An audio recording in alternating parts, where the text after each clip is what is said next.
Vermona piano string.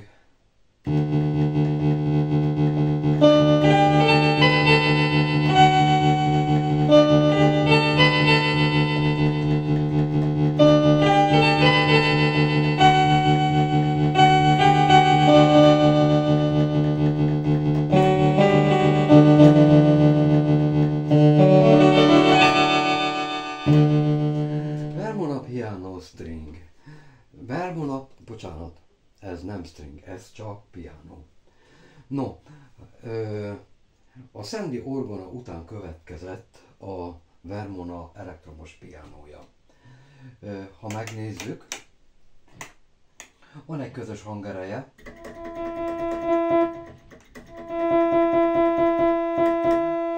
van egy piano nevű harmonikusa,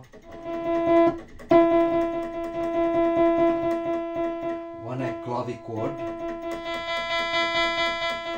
és van egy spinét nevű harmonikusa. Ez a három harmonikus aránya határozza meg a zongora hangját, a közös hangerő pedig itt szabályozható. A lecsengés idejét jelzi ez a kapcsoló.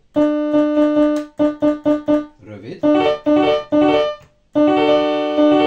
és hosszú lecsengés idő, és az egészhez hozzárendelhetünk egy vibrátort, melynek van gyorsasága és mélysége.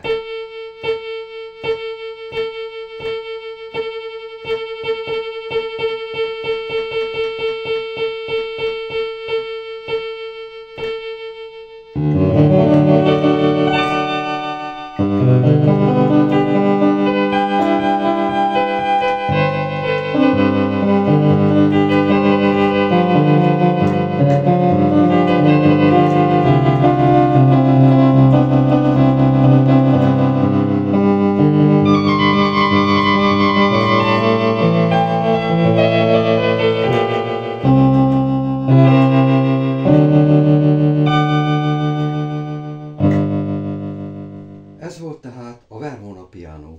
Köszönöm a figyelmet!